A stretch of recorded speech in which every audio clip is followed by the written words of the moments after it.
Hello, everybody.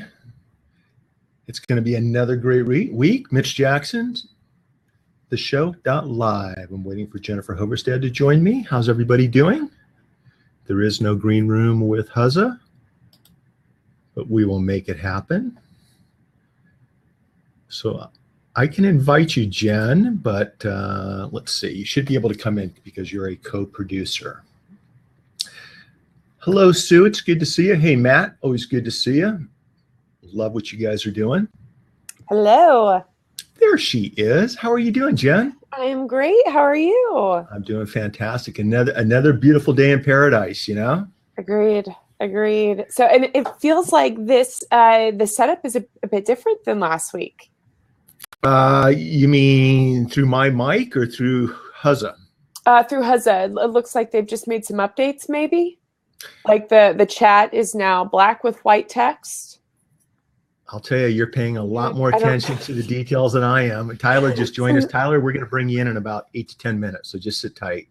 Awesome. Yeah, you know, it's interesting. It's anytime we have tech, it changes quickly. It's always fun and exciting to click in and see what we get.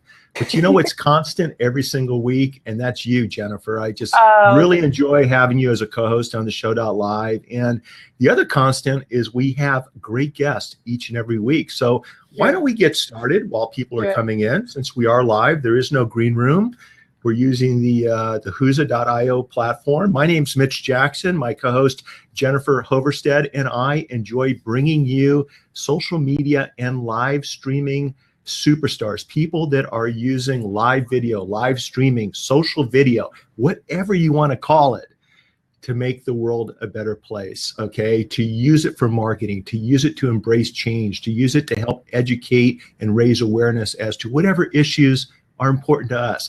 That's what the show is all about. And thanks everyone for joining us today. How you doing, Jennifer? I am doing great. How was your weekend? My weekend was good, kind of relaxing, just kind of kicked back.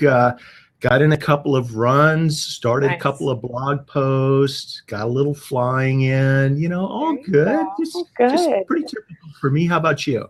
It was great. Can't complain. Got to see some friends and catch up with people. So, but otherwise, fairly low key. We did a little bit of, you know, the whole homeowner thing, just getting some projects done around the house. So.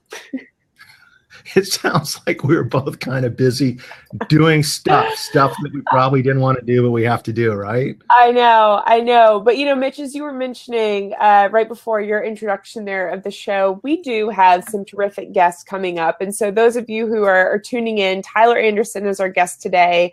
I cannot wait to pick his brain, especially about Social Media Day San Diego, which Mitch and I were both there.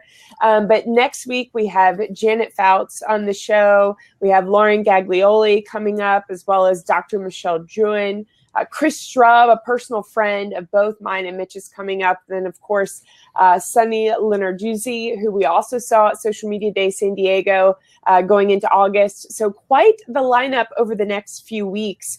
And for those of you wondering, hey, how can we make sure that we catch all these great guests? Just keep going to TheShow.live.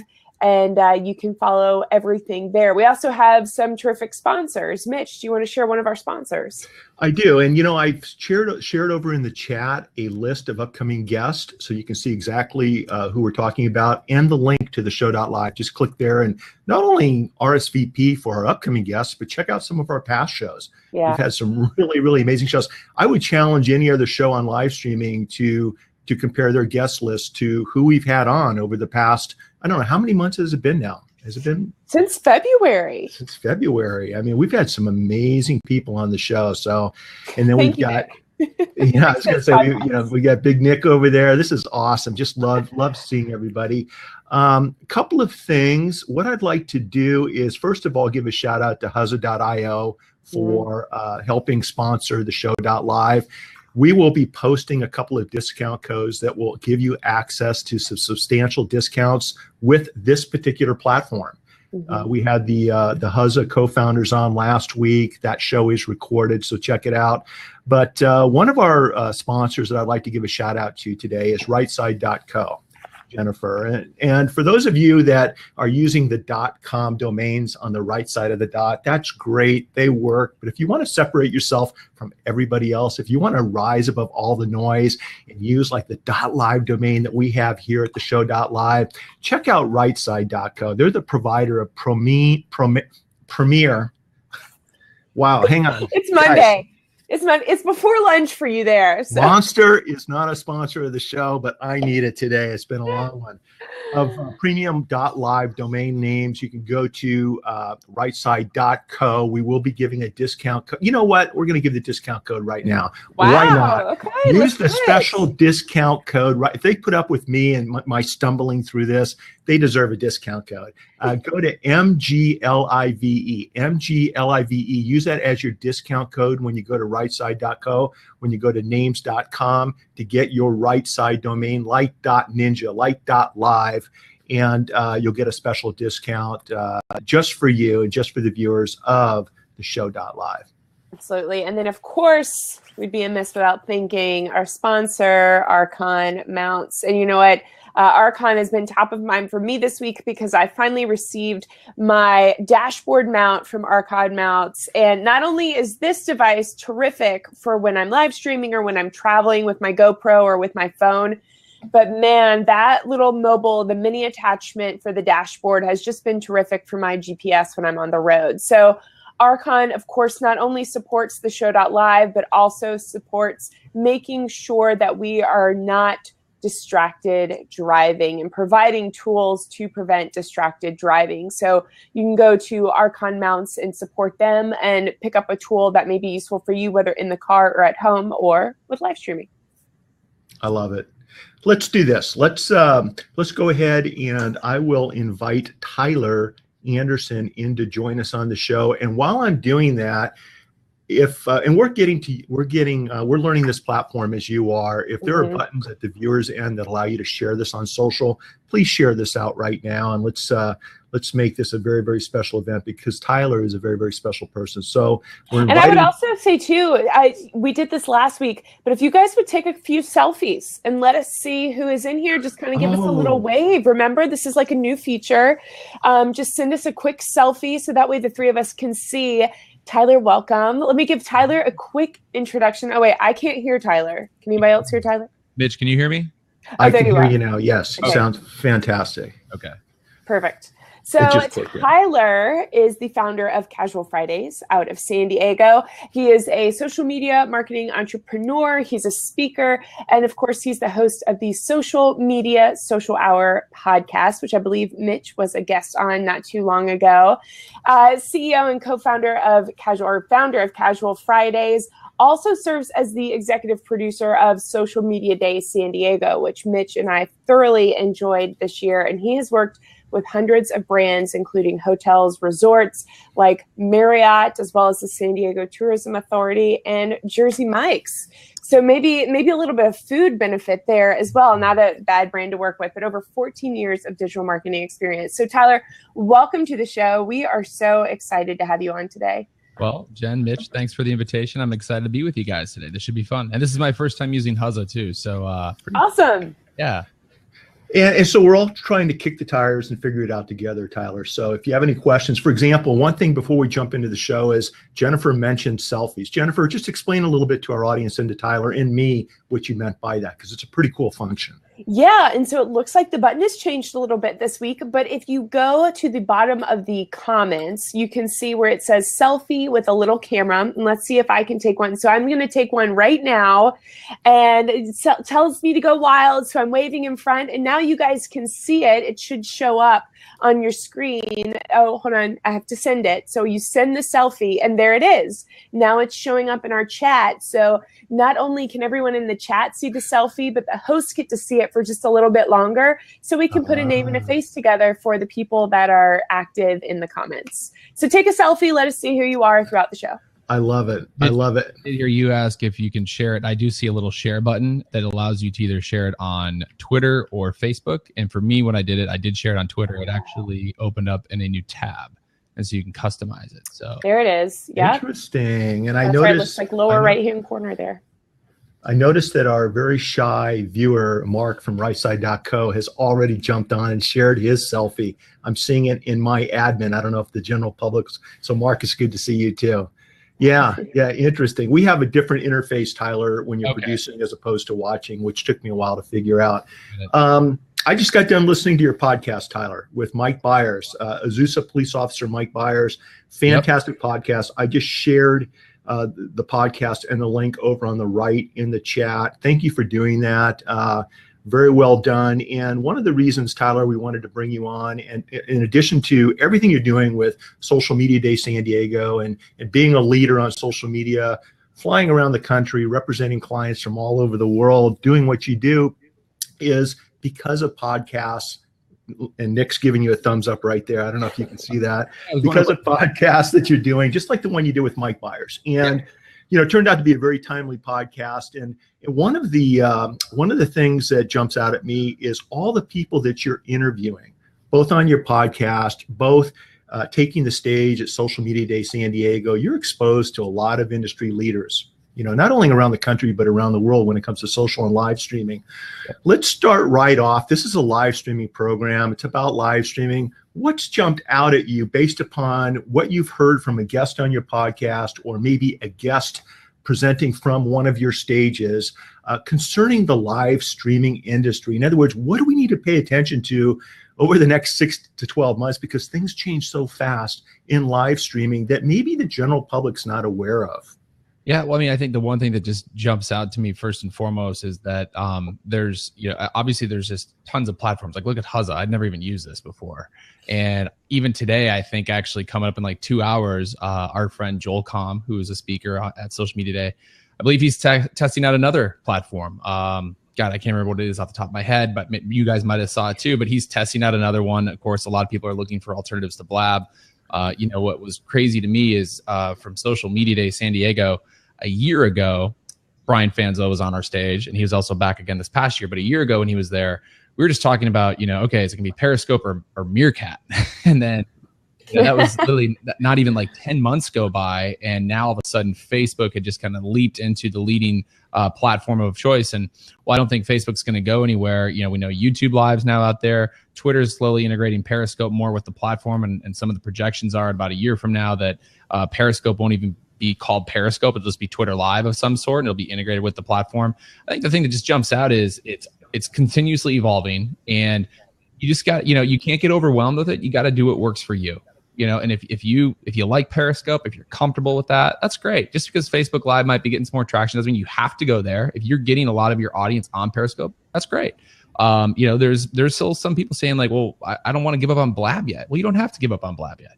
I saw somebody actually post in the Blabaholics group this morning that they went back on Blab this morning and they had a blast. And, there's still a few hiccups, but it's a platform that's working. So wherever your audience is, and as long as that platform is comfortable for you, that's okay. So, myself personally, like, I don't do a lot of live streaming myself. Now we orchestrate with clients on strategies and how we're going to use the platforms and technology. I still love the podcast. Now I'm trying to figure out better ways in which I could maybe go live. That's what I did do with Blab back in the day. Right. I would consider maybe using a Huzza, because my one the reason I moved away from Blab to do my podcast was, and as you know how it is, I've seen you guys have had some issues. I think not issues, but you've come across the problem with Gary Vee trying to get him locked down, and that's the hard part when you start promoting a guest, promoting a link. And I was doing that on Blab, and then something would come up, and I have to fly the East Coast, and now I'm going to be in an airplane when I had that scheduled, so I got to re-coordinate with my guests, rescheduled. It was a nightmare. So it was easier to go away from that again, but I would love to figure out the best ideal way for me to broadcast my podcast live. There's been, talks where I'm thinking about maybe actually having a second episode each week. One might be more guest focused. The other one might just be more social media news. What's happening? What's my take on it? How can brands leverage it? Make it more of a shorter show, maybe a 15, 20-minute show. That, of course, would just be a monologue. It would just be me talking. And that is something I could also then broadcast live on a channel. So I don't know if I answered your question there, but you did, because I think it was kind of audience focused. In other words, what works for you and what works for your audience, right? And unless those two things are clicking, everything else is just going to fall by the wayside. So yeah, check out this platform, Tyler. We've done a little bit of research, and it seems, how about the quality right now? Yeah, the quality's great. There's been no amazing? hiccups or bugs, and yeah, I mean, it has I like it has the chat, it has the Q&A, all the things that we initially liked about Blab, and I think it does have a little bit more of a professional look to it, which is kind of nice. I think there was some hesitation for some brands to want to jump on Blab, because when you did go to the homepage, you'd see some crazy stuff happening too, and crazy blabs going on out there. And I know, like, if you're representing some big brands, the last thing they really want to do is promote a link, that's where somebody could also go see some blab about, late night, sex talk or something. But it's interesting you would say that. Jen, why don't you share with Tyler what Justin and Nick talked about with respect to the public search function? Do you recall that conversation? I do, yeah. And that was something that certainly stuck out to me. And I know, Mitch, we discussed it afterwards. But one of the things that Nick and Justin were paying close attention to as they watched Periscope, as they watched Blab and just did their own research, is really making sure that this whole idea of trolling and safety within the platform is a primary focus. So that's one of the reasons that we're not necessarily seeing all of the amenities, I guess, so to speak, of Blab being rolled out on HootSuite, because they're trying to prevent some of those issues from happening, like trolling in a chat room, or seeing some of those inappropriate shows that you may not want a client or a friend to see when it comes up on the homepage. So they are working with ways to make the platform more searchable and more accessible, while still protecting, people at the same time. So I thought that was notable for sure of them, because so often people just want to push out the product rather than let people self-police than worry about it the other way. So it's very impressive. I've heard great things. And even I know Mike Stelzner's moved his show over here, and they seem very happy to begin with. So that's great. They're and if you please the right people and take their feedback seriously and add the improvements, then they're on the right track. Absolutely. Absolutely. So staying on the same topic of Social Media Day San Diego, I'm curious for you, what really stood out to you, or maybe what surprised you? Granted, you kind of had an inside scoop on what people were going to be sharing during the day, but was there anything that came out throughout the day where you were like, wow, this is going to be big, or that's kind of crazy, or I can't wrap my mind around that? Anything like that? You bring that up, because one of the reasons Mitch has been on the show 2 times now. On the second time was more of an impromptu on the recap show, because as I do run around, I don't get to actually listen to a lot of what's happening on stage. I'm usually in the back behind stage, talking to whoever the next speaker is, going over some stuff. I do get bits and pieces, but then just based on a few of the things that I did here from when I was running around, as well as when we had the recap show, I think one of the things that just stood out to me is, as much as we want to get kind of caught up on all the new stuff, at the end of the day, it still comes down to the basics as well. And one of those core basics was like what Pat Flynn's message was about creating the raving fans, and really just what's going to connect with your audience. Yes, we have all these tools, which we just kind of mentioned about. There's Snapchat. But just because there's Snapchat doesn't mean you should be on Snapchat if you don't have great stories to share on Snapchat for your brand. True. And we see it just because these and even Mike mentioned this on the podcast last week. Mitch, you probably heard that too. Like, he was guilty of that when he first was starting the social media strategy for the Azusa PD. He thought he had to be everywhere, right? And you just got to actually be where it works for you, and then really focusing on those. And this is what Pat was talking about with creating raving fans. What's going to resonate with your audience, right? And then creating content like that does resonate with them. That's how you take it up to that next level. So that was something that stood out to me also, because I heard a lot of people, when I always ask people after, and we've been surveying people, which speakers did you like? Which messages did you like? I'm not saying nobody did bad or anything like that. People did good, but the ones that really stood out were those kind of messages like that. And like Sunny Lenarduzzi, I heard you guys have coming up here in a few weeks on the show. So excited. We had a phenomenal, is that how you guys got her from Social Media Day? Did you? We've had her lined up for a while. Yeah. But I will tell you, when I saw Sunny on stage, and I'm sure Jennifer will agree, I'm like, awesome. She's going to be Oh yeah, she was. That was really. I follow her on Snapchat, and certainly I've seen some of her videos. But I was seeing her at Social Media Day. I was like, this is going to be awesome. She was fantastic speaker. Yeah, she's got a great message. So.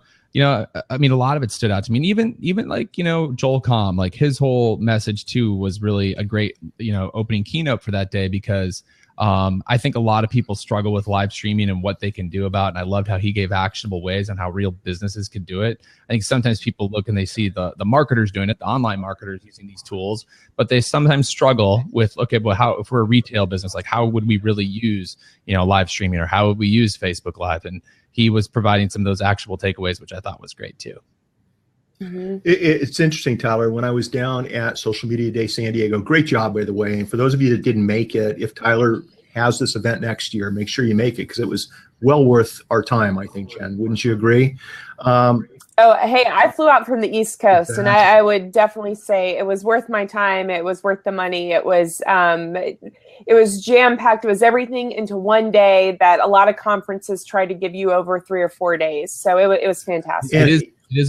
First of all, I'll let you finish in a second, Mitch, but I do want to appreciate that feedback. And what we try to do, I know that Social Media Day is celebrated worldwide, and there are meetups, but we really do try to put together the best event worldwide, where we want people to come to our event. And we, I'd say probably like maybe 15% of the audience is outside of Southern California. We get a lot of people like Mitch who are from Orange County. They've come down. I think we've really built up the one in Southern California is the best event, but we are slowly noticing people who are recognizing the magnitude of the event, and they'll come. I know we had people from Houston, yourself, Jen. I had somebody from Ohio. I mean, we have people flying in, which is great. And in the spirit of Social Media Day, we do try to make it a very affordable event. So, and then with the level or the caliber of speakers, it is still expensive, because you got to buy airfare, you got to buy lodging or pay for lodging. So that adds up. But versus what you might pay to go to a bigger conference or something like that, you're still getting great value. And that's our goal with it. So.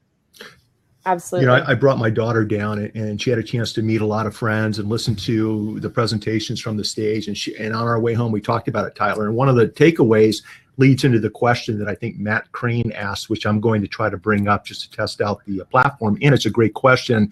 And that is her takeaway, Tyler, before we get into the question is, wow, things are happening quickly in the social media platforms. People were talking about platforms that were being promoted last year that don't even exist anymore, or nobody's using, right?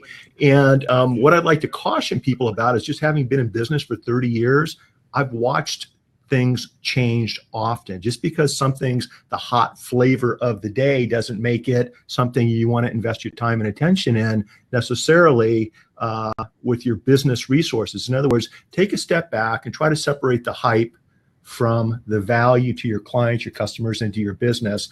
There's nothing wrong with doing that. And along those same lines, Matt Crane asked, what is the biggest mistake you see with people who are using social media platforms, especially live streaming, for promoting their business? That's a great question, Matt. So that's a great question. And I think whether it's live streaming or any of the tools or any of the platforms, I think the biggest mistake is not having a strategy. A lot of people just kind of shoot from the hip, and they literally just like, okay, what am I going to post today? What am I going to talk about today?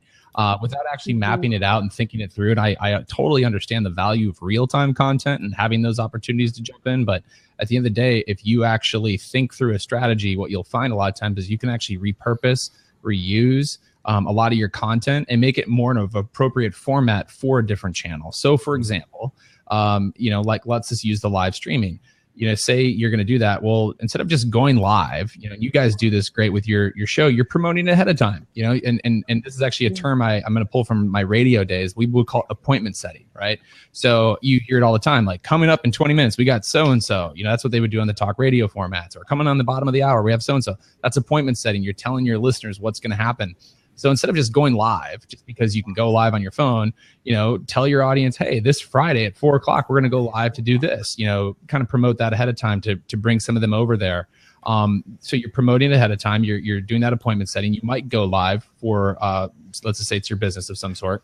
And now that you went live, well, what kind of short pieces of information from that session can you take and reuse or repurpose as part of your strategy for other channels? Maybe it's pulling quotes and using them on Instagram, or maybe it's taking, if you went live and it's a 20-minute live segment, maybe you could take 15 to 20 second sound bites, right? And now you have snackable content that you could also display, like whether it's on Instagram or Facebook, or even tweet some of those out. We now know that Twitter's expanded their video footage.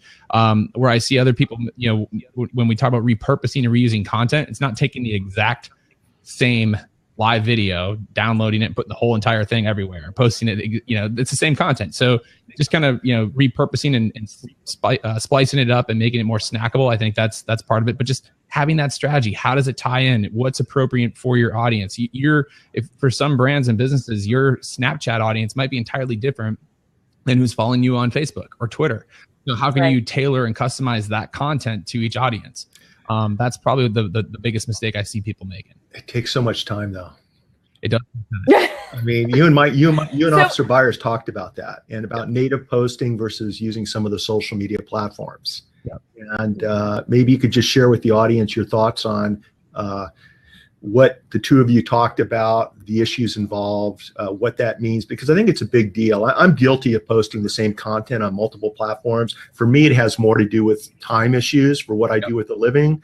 But what's the difference, Tyler, between native posting and maybe using Buffer or HootSuite to do the posting for you? Yeah. Well, so first of all, like when I'm talking too about not posting the same thing, like even if you took like this whole live video, but you could probably take a 60-second soundbite of me and just copy it or edit it with iMovie and, you know, recreate a new little video file. And now you have that. That's some of the stuff that you could maybe schedule as more evergreen content as well. You could schedule out there, but then you'd still always have this long, I don't know how long we're going to go today, say an hour, that you might be hosting on your Facebook page, because you might publish this live if you're using a tool like which you're not doing right now. We're not also broadcasting this live on Facebook, are we? No, we're not. No. But I know like that's what Social Media Examiner does. They use what's it called, Wirecast. Or Wirecast, yeah. And they're going ahead and additionally, they're also broadcasting that live on Facebook. Well, then they also, I don't know if they're doing this, but they might be able to take it and download that whole entire file and put it up on YouTube if they want to, or take bits of it and put it up on YouTube. But to your point, Mitch, it does take time. Generally, to do that, you either need to have to have a lot of free time, or you're burning the midnight oil if you're a team of one, or you're leveraging a team. You know, whether it's if you're a business and you have multiple people who can contribute to this, or there's some people out there who have found some success with, you know, the virtual assistants who assist with that. To your other question though, with you know, like posting natively or using the tools, you know, I personally, I mean, at our agency, when you're managing the volume we do have to rely on a lot of tools. But still, I'd say for the majority of the platforms, we find the best success posting natively. You know, for Facebook, we've used tools for publishing for Instagram, for Twitter, for some of those other ones, and even Instagram, it's preferred still to do it natively. But just it's hard where you have to leverage some tools. But Twitter, we've always used a third-party tool, and Facebook, we've always posted natively because Facebook provided the best tools to do it. And you know, back in the day, there was still some rumblings that Facebook was penalizing you with your organic reach if you were using these third-party tools. Now, of course, everybody's, you know, has a hard time getting organic reach, so it doesn't really matter. You know, you can still use it if it works for you, but we still use Facebook because they've created a lot of those tools in the back end for us to schedule our posts, to create drafts for our posts, and then, of course, to publish them whenever we want. What's interesting, I think it was either last week or the week before, though, now Twitter is going to be rolling out some of those advanced features as well. So now Twitter themselves will be creating the ability to schedule posts right directly within Twitter, the native app. And that'll be pretty interesting, because what I also think is fascinating about this is, you know, we see a lot of people in our circles who will want to tag people on their tweets. And that's how you do get that additional risk distribution or reach, because, you know, okay, well, I'm going to be talking about Tyler, and maybe you want to tag me in your actual status update on the tweet, but maybe you just want to tag me on the picture, right? So you can preserve some of your characters there. Well, if Twitter's now going to let you have the ability to schedule, that was one of the biggest pros to posting natively, was because you could tag people on your tweets, but you couldn't do that in Buffer. You couldn't do that in HootSuite. Well, now if you can schedule and tag people, I could see people starting to want to use Twitter natively for getting a lot of their tweets out. Absolutely. That makes total sense. So talking about some of the scheduling, let's get some ideas flowing for people as far as, you know, we're giving them the tools for how they can schedule this content. Let's talk about some successful content that you've seen, Tyler, whether it's been your own or maybe some client content you can generally share, but specifically with live streaming. Maybe has there been a client or a campaign that you've worked on that was surprisingly successful? And tell us about, you know, how you went about creating that content and what it looks like in the end. Sure. So actually, I'll give one from a client for sure. Because so just when Facebook went live for everybody, of course, a lot of clients were like, okay, how can we leverage this? And, you know, just with live streaming in general, like, you know, I love Brian Fanzo, right? And I think he's probably the closest thing we have to a live streaming expert. Okay. Brian's a good friend of mine, but this is still so new to everybody. Like, we're all still figuring it out. Let's be honest. I mean, probably the best live expert is probably some reporter on CNN who goes live all the time. They probably have more advice and suggestions on being live than anybody of us marketers, because this is all new for us, right? So when we were, testing it out, one of the things I kind of noticed a lot of times when we we work with a lot of hotels, and when we first did it, there was this really cool event happening at a hotel. Like, oh, we should go live with that. Our audience is going to care about that. And it was a laser light show over a very lush tropical pool. It was really cool. There's played the music and all that. But the reality is, when we were watching the performance and analyzing the statistics of it all, we had a lot of people tune in and view it, but they only tuned in for 30 seconds. And the reason is, and I'm like, well, I don't blame them. I probably would have done the same thing, because let's be honest, if I'm sitting there at my couch at my home in San Diego and I'm flipping through on Facebook and I see this laser light show, I'm not going to want to watch a 10-minute light show on my phone, right? Okay, it's not going to happen. So that was a teachable moment. They're like, okay, well, why is that? And then it got me kind of thinking, okay, when the Thanksgiving Day parade's on, would I just watch the parade if I was just seeing the floats? I don't know if I would. I think I'd watch 30 seconds of it as well. But what keeps us engaged? You have commentators, right? You have people telling you what you're seeing. You have people pulling you in. So that's when my little aha moment went on. I'm like, okay, if we're going to do this for events, we need correspondence, right?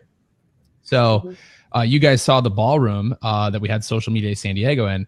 That was a brand new $107 million renovation that just happened at the Marriott Marquis in San Diego. And it really has changed the landscape of the city too, because it opens it up to the bay. That did not happen before. So that's a pretty big deal for the city of San Diego. So when they had that grand opening, they had the mayor come out. They did a huge ribbon cutting ceremony. All the top officials of San Diego were there, the port and all that. And so, of course, we're like, okay, we should go live with this. But again, I was able to pull from my experience, okay, if we're going to go live, though, we need a brand correspondent. And so we went on this website and we actually ordered a similar a mic flag. And we had the handhelds, right, that plugged into the iPhone, because there's a lot of people. And we had somebody be the brand correspondent and actually talk to the audience what they were seeing. And we saw a huge uplift of people actually sticking around to watch the whole live streaming experience. They paid attention to the actual mayor doing the ribbon cutting. Then when we walked in, there was all these festivities, and it was we were live for probably a grand total of maybe 45, 50 minutes. And wow. I want to say, I don't have the numbers in front of me, but I do know that was very successful. The organic reach was through the roof. The time spent watching was, definitely, we could tell people weren't just tuning in for 30 seconds and leaving. They were actually paying attention to it, listening to the person. That person was running around, pulling people, grabbing interviews live. And because we had that good microphone, it just made it more engaging. It made it look like you were watching a television show versus just, you're watching the security camera footage, right? So. Right. It's just, you got to keep it interesting. I mean, that's some of the personalities that we all know. One of the reasons I think they have, big followings, devoted followers, is because they're entertaining. I mean, they're fun to watch. They wake you up. They don't need this to get going. Or if they do, they do it before they go live. Hey, Tyler, what got you interested in social media in the first place? Yeah, what got me interested in social media? Yeah, where did this all start with you? It's really fascinating you just asked that. So little funny side story. I'm also a big believer of putting yourself outside your comfort zone. And so about 8 weeks ago, I decided I was going to sign up for a stand-up comic class, and I did that. Love it. And this last Saturday was my showcase, right? And I incorporate this into my bit, but of course I turn into a joke, but I'm not going to tell you the joke here. But truthfully, I just was an early adapter. So I was all about MySpace back when it first came out. I was 24 years old. Okay. Right out of college. I was working in sales in radio, and I was single, and at night, I didn't have a lot to do. I goof off on MySpace. So I was all about that community, right? And I was just meeting people all over the world. It was fun. Technically, I even say my usage of social media dates back to when I was in college. I remember being part of ICQ chats for fantasy football. Oh my God. Well, I mean, really, it's the same principles, right? So it is. So I've just always been a user, and so I was all about MySpace. And then a couple of my clients in the radio space, so Pepsi and Vitamin Water were two of my biggest clients, and I started to kind of make up third-party promotions using MySpace. So I created the radio station's MySpace pages. I didn't tell my program director. I didn't tell my boss or anything. I just did it. And people wanted to engage with the radio station on MySpace. They wanted to follow us. They thought it was cool. And then I'd start promoting these cool promotions that we were doing, like if we were giving away an Xbox, with Pepsi, and how that was happening and what they would do. And I saw this engagement happen with it. And then that's when kind of the light bulb went off that there's a service for here. And So I kind of parlayed that. And then in 2009, I started Casual Fridays, and the rest is history. Oh, I love it. And you just went for it. I mean, that's what people need to understand and listen to, is that you had a passion, you saw a need, and then you just went for it. And it sounds like last Saturday night you took the stage at the comedy club, right? Yep. I mean, how come you didn't live stream that to the world, or did you? I did not personally, because okay. Come on, be honest now. Yeah, well, a couple of reasons. One of my staff members actually came across, because my instructor created a group, or not a group. He created a Facebook event for it, and I never knew this, but some people, I guess, really do look at all the upcoming Facebook events happening in the community. And so this girl who works for me was looking like what's happening in San Diego this weekend, and she saw my picture on the flyer. And so she sends me a private Slack. She's like, "Is this real?" I'm like, "Yeah." She's like, "Can I go?" I'm like, "No."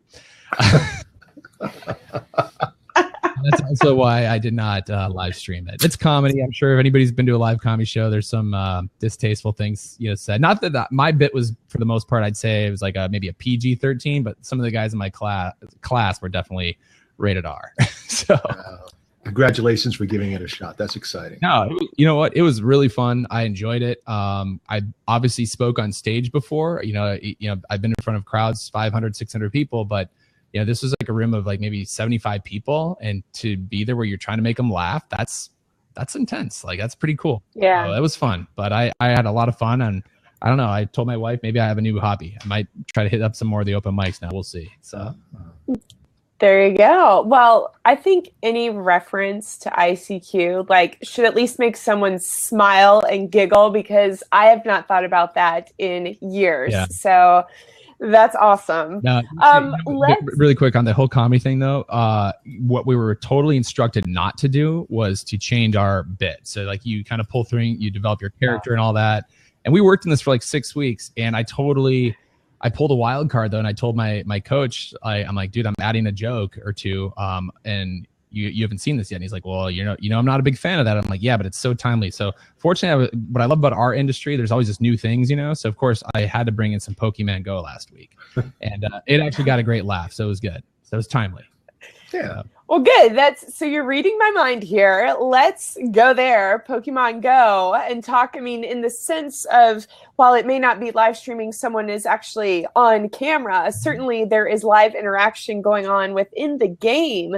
So what kinds of things are you seeing within the marketing world that are developing solely because of this game and the craze where it's taking over the world? Yeah, I mean, honestly, this is another one of those things. So I'm actually recording a podcast about it today. And do you know Vincent Orlick? Either one of you two? Yeah. Mm-hmm. Yes. So Vincent's coming on, and he's like, "Well, I'm not a Pokemon Go expert." I'm like, "Who is? No one is." Like it's less than 2 weeks old. So, but you're an avid user, you're using it. And you've been paying attention to how brands are using it. So let's record a podcast on that. So that's what we're going to cover today. And it's been a hot topic with a lot of our clients, and they're all asking how to do it, or how they can leverage it.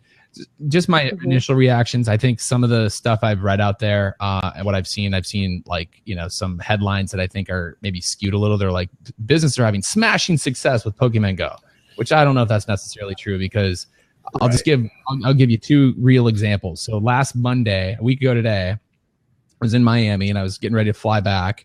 It's like 4:00, and I got dropped off at this hotel that I was staying at to get my stuff. And then I was waiting for the airport shuttle, and I'm sitting there waiting for the shuttle to pick me up. And I notice these three guys, and they're kind of wandering in the parking lot, right, with a smartphone. And next thing, they wander into the hotel, and they wander to the right, and they're walking around. They walk in. The hotel had a Starbucks. I saw them walk in the Starbucks, right? They're walking around the Starbucks. Then they walk out of the Starbucks. They walk over to the elevator shaft. Then they walk over into the restaurant of the hotel. They walk into the restaurant, like way deep into the restaurant. Then they walk out. And I'm just watching these guys. Next thing, they walk out. All that took maybe 4 minutes. And the guy was wearing a Pokemon hat. And I said, "Pokemon Go, huh?" They're like, "Oh, yeah." And then they just walked right out the door. They didn't buy anything. So I know businesses capitalizing on all this foot traffic. Okay, if you're selling like, dollar sodas or ice cream, maybe these guys might purchase that, but are they going to go into your restaurant and spend $100 on a meal and continue to play the game? I doubt it. I do think there's ways you can leverage it. One that I did see that was really creative. I don't know if you guys have these where you live. And this wasn't in San Diego where I saw it, but there's certain cities, they have these things. I call them like pedal pubs. There's this that you like one guy who's like a captain, and it's like a bicycle for 9 or 10 people, and they pedal it and they move it, but then they can drink while they're doing it, but they're not steering it. There's the captain who's doing it, and then there's like a bar in the middle. Have you guys seen that? I've seen like a national. Yeah, now that you mentioned it, yeah, it looks like a lot of fun. I've seen some, so I can't remember what city it was, but I saw one of them was actually doing Pokemon tours, which is cool because like now you're going around the city, you're drinking beer, and you're playing. Yeah. You go, okay, that's kind of cool. I can see people signing up for that, and they don't have to walk, and they're getting to navigate the streets. Okay, you know, I've seen some too who might have leveraged it from the sense of just, you know, if they know they have like, you know, Pokemons in there or Pokestops are nearby, they're advertising that through social. I think the play here right now, if you want to play on top of the buzz of it all, is really just playing on the real-time marketing aspect of it. So again, like, you know, if you have access in your, you know, your place of building, advertise that, promote that. I know Carlos Gill was actually taking advantage of it, or he was trying to think about outside the box ideas, and he created a Snapchat filter that said like playing Pokemon Go, and he put it around the geofence of like a business or an area where he knew a lot of foot traffic would be. So I think there's creative ways you can just do it. I just think people need to manage the expectation that it's going to actually lead to a ton of, you know, sales. Well, I'll say I've seen, and maybe not sales, two of the best examples I've seen, one has been right here in Raleigh, is that our parks and recreation, we have hundreds of miles of greenway here in the area, lots of parks, and they're advertising it like, hey, we have Pokemons throughout, you know, the greenway system, throughout the parks, like come visit our parks. So it's picking up foot traffic there, although they're not selling anything, they're getting users into the parks. And then also I read a story out of Indiana where a man who is, I guess, executive director for a pet shelter or an animal shelter is encouraging people that as they play Pokemon Go to come pick up a couple of dogs and walk the dogs while they're playing the game. So the dogs get exercise, people are interacting with animals, and they get to play the game on the phone. So I think that's also a brilliant use of it. Again, no one's paying anything, but they're certainly helping out a nonprofit there too. But what I love, I think those are great examples. And what I do love about that second one, particularly, is it's creating great awareness now too for that shelter, that humane society, whatever it may be. Absolutely. But to me, that's what the Pokemon Go play is right now. It's definitely, you know, from a true marketing standpoint, if we look at the sales funnel, it's in that awareness play. It can, you can get people coming into your building. They might not buy anything, but at least if they're walking into your building or your restaurant or whatever it might be, now they know you are. They might see something that might trigger a purchase down the road. Absolutely. You know, what interests me about it is Nintendo, in the first week out in their subsidiary here in California, you know, increased their net worth by $12 billion in 1 week. And that tells me something. And I'm looking at the Casual Friday social media coffee break newsletter. And I just printed it out in Word. I hope that's okay, Tyler. But I get this every week, and I've commented directly with Tyler. I really love his newsletter. And we're talking today with Tyler Anderson, the co-founder and CEO of Casual Fridays, and he has a great newsletter that comes out once a week. The most recent newsletter, and the reason I like it, let me just give our audience a little taste. I mean, in one newsletter, you talked about the new buffer support for post scheduling on Instagram, the Twitter increase in gift sizes, Facebook Messenger ads, 3D touch support, Facebook test disappearing messages, along with some other things. But there's some statistics at the end about Pokemon Go, which I think are fascinating. And what Tyler pointed out is that Pokemon Go currently has 11 million daily users, surpassing Twitter's 6 million daily active users. And I think that says something. Pokemon Go users spend an average of 33 minutes in the app, totaling 11 more minutes than most people are spending on Facebook and 18 more minutes than they're spending on Instagram. And I think for me, the takeaway as a business owner, because I'm not a marketing expert, is there's obviously something to this type of technology that attracts the attention of people. And as a business owner, I think my two most valuable assets, both for me and my clients and customers, are time and attention. I don't want my employees playing Pokemon Go right now because it's taking up all their time and attention. Even my son looked at me when this came out the other night. He's like, Dad, since when do I need an app to go outside and get exercise? I mean, there's a whole nother mentality out there that's not buying into all of this.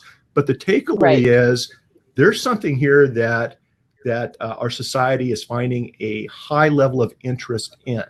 And I think as things continue to develop, it is the future of marketing. It is the future of community. It's the future of building awareness and maybe building relationships. I mean, there's something here. I can't put my finger on it. I'm not a big fan of Pokemon Go as I see it today, but I am a big fan of the technology and where it's going to take us in the next couple of years. I agree. Really, really quick, just to chime in on that. So, people ask like, oh, is this the next big thing? I will say this. I personally don't play it too much. I mean, I've done enough just so I'm familiar with it, but it just doesn't interest me. I'm not that kind of guy who's going to want to. I have no desire to do it. So I don't get it. I'm I'm the old guy on the show. I don't get it. I mean, I don't know. I just doesn't interest me. Like I don't. But where I do think what's eye opening to me, and I don't even know if this is because I've also seen conflicting articles out there about this as well. Some are just calling it augmented reality. Not virtual reality. It's augmented game. It's an augmented reality game that you play on your mobile device. To me, that's the takeaway here. That if that's what people are interested in, like, well, what's the next thing? What's the next thing where we're going to use our phones? We're playing some version of a game because maybe we're not all into Pokemans, but there might be something that we are virtually into. I mean, what if the next one is, I'm just trying to think of the other games that that they could replicate. I mean, that's what's kind of scary. What if they make a real life Mario Brothers? It's like this or something. I mean, who knows? Oh, there we go. To me, that's where it's going. If we have this technology, we could do this with maps in the real world. Like eventually, we might have other games like that. That's where it could go. And I agree. Like, okay, from a marketing side, thinking like, how do you leverage that technology? That's where it gets kind of interesting. So I could just to throw it out, the last thing, I would not be surprised if in 2 months we don't even talk about Pokemon Go either. It would not be surprised. I mean, yeah, and that's what I'm kind of getting at. I mean, imagine a big civic event where that type of technology puts the three of us in direct augmented connection with the people at that event. And there's just something there where our services, our expertise is there. It's available through one of these, using that type of technology for the consumer to easily tap and start relating to us, and vice versa.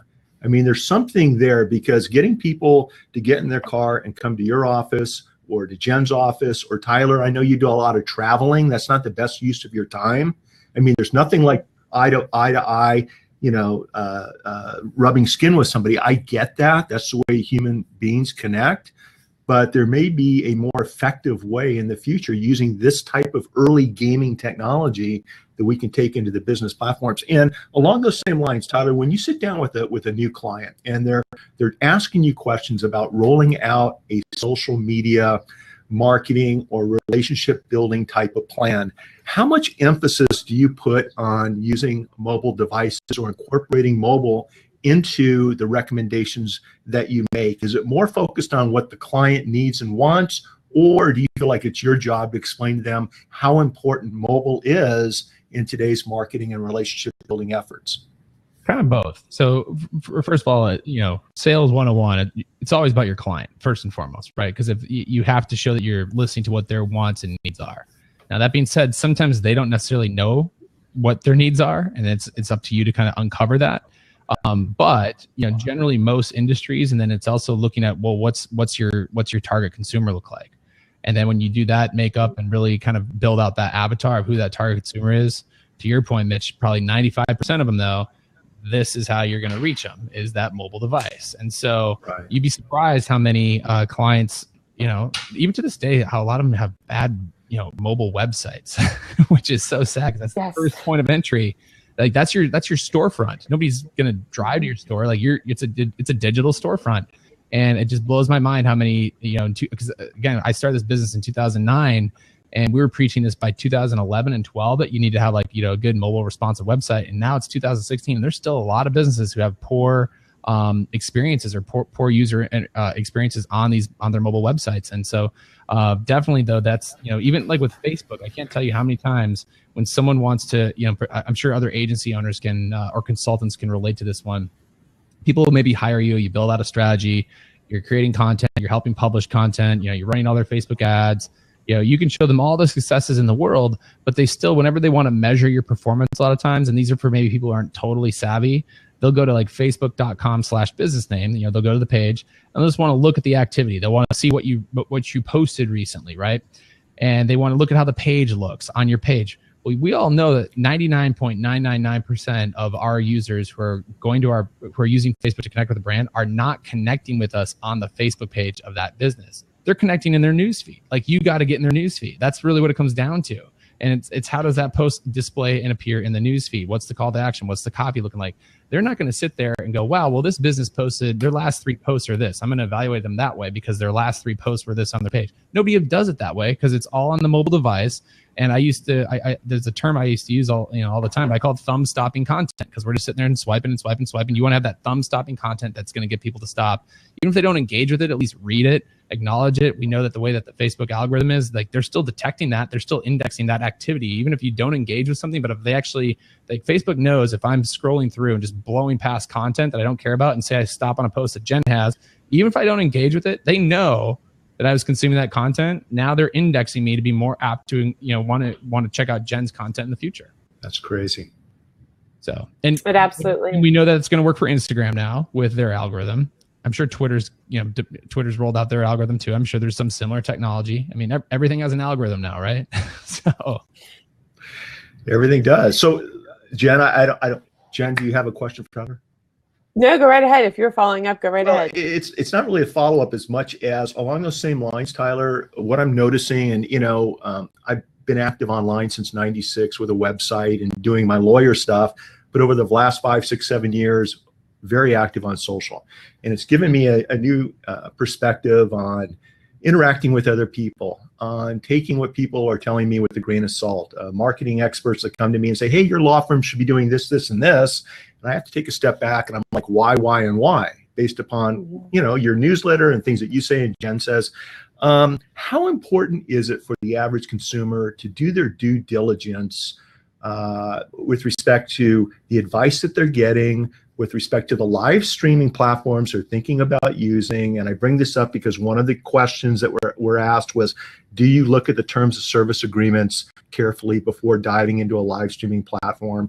How important is it to do your due diligence and really know who we're interacting with? What has been your experience, as someone that's really got his finger on the pulse of social media?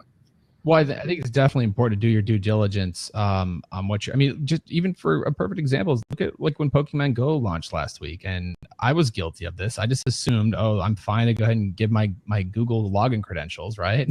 And next thing I discovered, they have full access to everything, right? So certainly you should do you guys know what I'm talking about, right? Yeah. Pokemon. Yeah. So why don't you just briefly explain for the audience? Yeah. So for the audience out there, Pokemon Go launched literally a week ago last Wednesday. So it'll be 2 weeks this Wednesday. I think I heard about it on Friday. I downloaded it Saturday of that week. It was like 5 days old, and I never played a Pokemon when it grew up, so I didn't really know what to expect. But I'm like, okay, I need to sign in, and really the only easy access that they gave you to was to sign in with your Google ID. So I signed in with my Google ID or Google account, and I was good to go. But then I saw the articles started coming out that whatever access they had, Pokemon or the parent company of it, or the subsidiary company of it, starts with an N. I can't remember what it's called, like Nintech or something like that. Right. They had full access to my Google account, meaning they had access to all my email. They had read-write access. They had access to my Google Calendar. They had access to my Google Docs. They had everything. And that was like the first kind of black eye I noticed with Pokemon Go. And so I immediately went in there and revoked access. Then, of course, some of the news came out that they were going to work on it or work on fix with Google, but it still took them a couple days. But you just never know. Like if somebody did hack that in that time, like that could have been disastrous for a lot of people who use their Google account on that. So you definitely have to be careful with just jumping in with these platforms. And then I don't know if this was part of your question, but taking a step back, you mentioned earlier just for the business owner just doing their due diligence, because there's so much. I think with any just vendor or service, you definitely need to do your due diligence and not just trust the first person that you hear. And I even tell that with people who are looking at our services. I will even tell them competitors of ours, go shop them, go talk to them, see if they give you a similar story or a similar feedback on what you might need to improve upon. But I mean, I see it and I work in this space, so I get it. But I get inundated daily with unsolicited emails, phone calls from people trying to sell goods and services, and some of them are we just know they're garbage. Like they're trying to take advantage of that business owner who doesn't know. We see it all too often, and absolutely, I think you have to. I know it takes time, but it could be costly and devastatingly costly to your business if you went down the wrong path and got in with some the wrong vendor, for example, who did do the wrong thing for you, or it could be I've just seen it all too often. So. You definitely have to do that due diligence. So, we've talked quite a bit about the business side of social media, but Tyler, you certainly have an impressive social presence under your own brand, Tyler J. Anderson. Give us an idea, because I see the people that we have in our room today, they typically work for businesses, but they're also entrepreneurial, at least in spirit, most of our people. So how do you kind of manage having not only a business that you run, but then also running the Tyler J. Anderson brand as well? Kind of talk about the connects and the disconnects there. So I did start the company initially in 2009, and there was really no differentiation between it. I mean, Casual Fridays was Tyler Anderson. That's just what it was. And but as I've grown, and as we've grown, like now I do have, we're over 30 employees, and they are an extension of that Casual Fridays brand. I also brought on a business partner in that time. So he's part of that brand. And so now, there's things that I can say that might not necessarily be part of the Casual Fridays brand. So I do have to do a little bit of separation there. I guess my advice with that is, definitely like, you want to maintain a separate profile. So I don't really do much with the Casual Fridays, like social media accounts anymore. I don't really maintain that Twitter account all too often, or even with the Social Media Day brand. Like I don't put stuff out there anymore. I guess we have a strategy with that. We have a content strategy. We have a voice, what's going to go out there. But then when it comes to anything that's on my personal brand, like Tyler J. Anderson on my Twitter accounts, my Snapchat account, any of that stuff, that is me. That is a representation of me. I think the one area that's gray for us, and this is just being fully transparent, is the podcast. That is something that I started on my own. It's not called the Casual Fridays podcast. It's the Social Media Social Hour with Tyler Anderson. And we just host it. Initially, actually, it was hosted on Tyler J. Anderson, but then we felt it was best because there's such great content to put that on the Casual Fridays brand. That's the only area where we have a little bit of gray going on, because for the most part, I do have 100% creative control on that.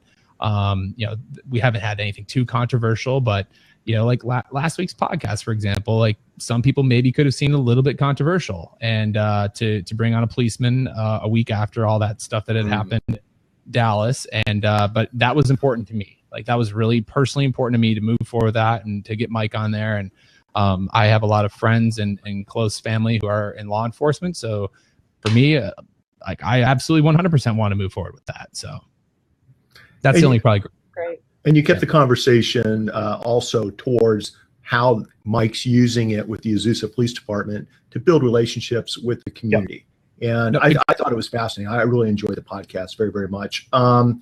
We have about 3 or 4 minutes before we need to wrap up, Tyler. And there's so much that I wanted to talk to you about today. It's never enough time, but I think in leaving today's show, what would you recommend our viewers look at focusing on live streaming with respect to creating content that is going to be digested, viewed, watched, and shared by their audience? What tip or two can you share with all of us? Because it's interesting right now with live streaming. I mean, the content is, in this case, it's our guest.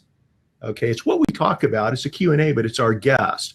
And I think people need to be careful with who they bring on as their guest. That due diligence applies to human beings too. There's just a lot of stuff going on right now that I think people really, as a lawyer, I'm the one that gets the phone calls, and it bothers me. And so maybe just share with our audience, what are some things they should look at before they click live and produce their next live streaming event? Well, I think it goes back to what I think I talked about earlier, and with the whole live streaming, because you can go live, but the minute you do go live, like it's out there, right? And we see this all too often. People are trickling in. It comes down, like I'm gonna botch the quote. What is it? But it's like, I just know personally with anything in life, if I prepare, it goes great. Like my stand-up comedy routine, I practice probably more for that than I did most of my other speeches. That was only a 5-minute bit, but I literally sat 2 days. I mean, I practiced for 6 weeks, but then even like 24, 30, 36 hours before, I probably did, I don't know, at least 20 to 30 takes where I was recording myself on a video camera, watching the playback for a 5-minute bit to make sure I was hitting my punchlines and all that. Cause that was a live performance. Now it wasn't recorded live, but it still was a live performance. And anything in life is just better when you are prepared. I've found that with when I go in for client meetings, you know, sometimes I might wing it. And sometimes when I do that, like, yeah, I can do all right and I can survive. But I've also found when I literally think through that meeting, I try to, you know, literally visualize how that meeting's going to go. I even think about what are the 3 biggest objections that guy might say to me. And I think, okay, how would I address that? How would I address that? Then I even think to myself, what's the most out of left field objection I might get? And if I think about that, I'm so prepared. Those meetings are just amazing. Like, I knock it out of the park 100% of the time. So when it comes to live streaming, to me, just don't wing it. Like, think through what you want to do, write your script, rehearse, practice a few times. If you're going to have a guest on, you know, for a show, definitely think through ahead of time. What questions are you going to ask? Have those list of questions there. Think about where it could go wrong. You know, it's all about that preparation. What are you going to do if he's late or she's late? What are you going to do if you have a bad internet connection? You know, you got to think through those things. And if you're more prepared, you're going to be prepared to succeed when you do it. Great tips. Tyler, thanks for being on the show today. How can our viewers get a hold of you if they'd like to get a hold of your newsletter, if they'd like to reach out to you with any social media questions? What's the best way? Yeah, so personally, just the best way to connect with me is this tylerjanderson.com. That's where you'll find links to any of the social networks that, you know, your choices, whether it's Twitter or Instagram or Facebook. I'm active on them all. If you want to get to the newsletter that Mitch talked about, that is a Casual Fridays newsletter. So just go to casualfridays.com and you can actually sign up right there. We do basically put that out weekly. It's something where we try to curate the top news stories that are happening. It's what we're paying attention to, the stuff that we find important that we need to relay back to our clients. We also put that in the newsletter format and send that out to our database. So check that out. And if you're on Snapchat, that's the only thing that's not consistent. I couldn't get the handle like I could for Twitter and everything else, but my Snapchat handle is just TJA Snaps, and I try to snap about agency life. So if you want to see behind the scenes of running an agency, that's generally what it's about. Which is one of my favorite ways to stay in touch with you. I love the Snapchat aspect. That's just an amazing platform, isn't it? Contrary to what people think, because I'm not going to lie, I'm pretty lucky sometimes when I do travel. Just the beautiful part about working with a lot of hotels and resorts, I get to go to some pretty cool places, but it is work. Okay, it is work. So. Yeah, I saw you working on your paddleboard and shark diving last week. That looked like a really long day in the office, pal. Last weekend, we were in the Florida Keys. I'd never paddleboarded before. That was really cool. And then actually doing good. And I got a little cocky with the GoPro and I fell off. It happens. I hope you worked that into your stand-up comedy routine last Saturday night. That'll be on a future one. So okay. Well, that was fun, wasn't it, Jen? Yes. Thank you so much, Tyler. This was fantastic. We appreciate you being on the show, and you definitely provided some great insight. I know we had a few people trickle in late, but of course you can always catch our replays on TheShow.live. Absolutely. And appreciate you having me on too. Tyler, thanks for all that you do, for our local community down here in San Diego, and also for the social media online community. Really appreciate it. Thanks for your time. And until next week, everyone, by the way, we have Janet Fouts, who's a friend of Brian Kramer's. She's a author of, I think I've got it written down here, author of Mindful Social Marketing. And Brian Kramer, I think, gave her a 15 out of 1 out of 10. Okay, he gave her a 15. And he said, you got to have her on the show. So that's who's going to be our guest next week. And Tyler, once again, thanks for being on TheShow.live. Really appreciate it. Jennifer and I are always here for you. And everyone, thanks for stopping by. Take care and make today a masterpiece. Bye, thanks, everybody. guys. Have a good one. Bye, guys.